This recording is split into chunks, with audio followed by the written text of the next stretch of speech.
که روز خوبی رو داشته باشین. بابا قنوج یا بابا قنوج یکی از غذاهای لبنانی هستش، در شام قدیم و لبنان درست میشه و استفاده میشه. بعضی از رستوران‌های ترکیه‌ای هم از این غذا استفاده میکنن. که هر جا اینجوری صداش میکنن. الان اینی که شما گفتید مدل عربیشه؟ ش یا ج داره آخرش دیگه. بله بله. بابا قنوج یا بابا قنوج. بله. خیلی خوب. بریم که داشته باشیم. مواد اولیه شامل بادمجان کبابی هستش. 2 تا بادمجان کبابی کافی هست.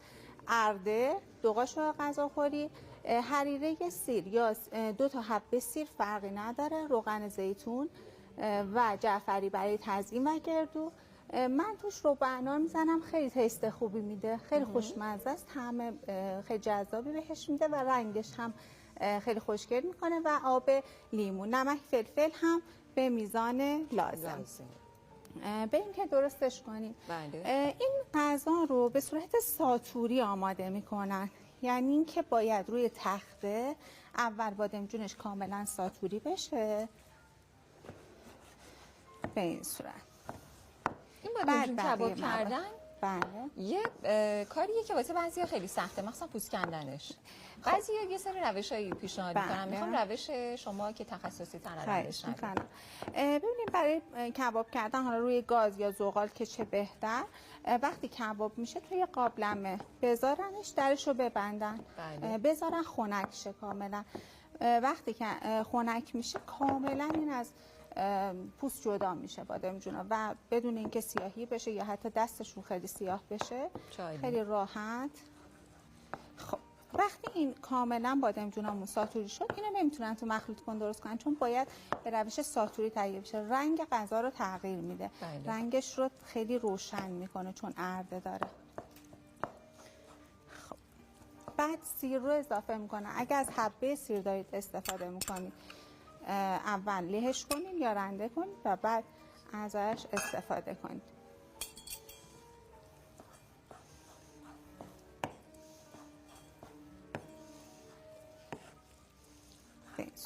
سیر رو هم باهاش مخلوط کنید.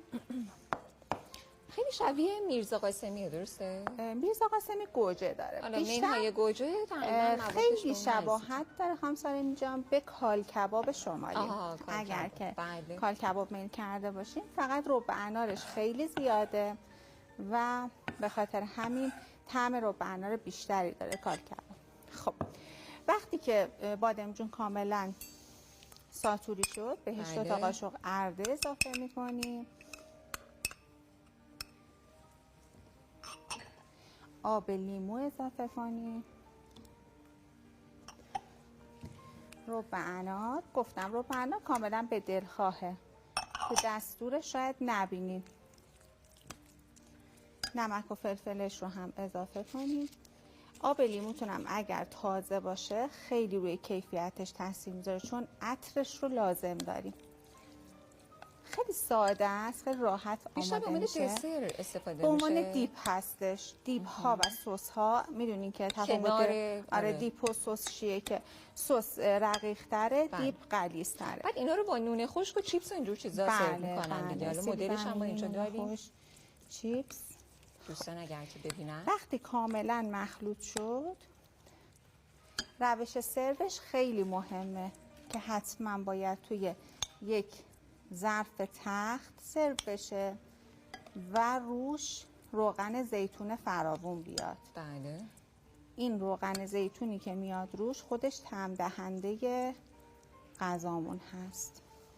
چقدر هم موادی که توی این غذا هست مفید و مغذیه. همین ارده خودش منبع ویتامین های گروه آ و گروه بی هست، پروتئین، کلسیم. به اندازه قشنگی قاشق روغن زیتونه بودار استفاده بکنم، چون باید عطر و بوی روغن زیتون کاملا مشخص باشه و با گردو، کنجد و جعفری تکمیل کننده طعمش هست استفاده کنم برای تزیین، که وقتی میل میکنم همه اینا با هم دیگه مخلوط میشه و عطر و طعمشون رو میگیره. روغن زیتون هم اشاره کردید. خب دیگه فکر میکنم که فواید روغن زیتون بر کسی پوشیده نیست. به شرط روغن زیتون اصل و درست و درمون تهیه بکنیم دیگه. معمولا 2 تا روش میگن. یکی بوی علف یا در واقع سبزی باید بده، رنگش باید زرد مایل به سبز باشه که حالا تو اینا یه تقلباتی میشه کرد.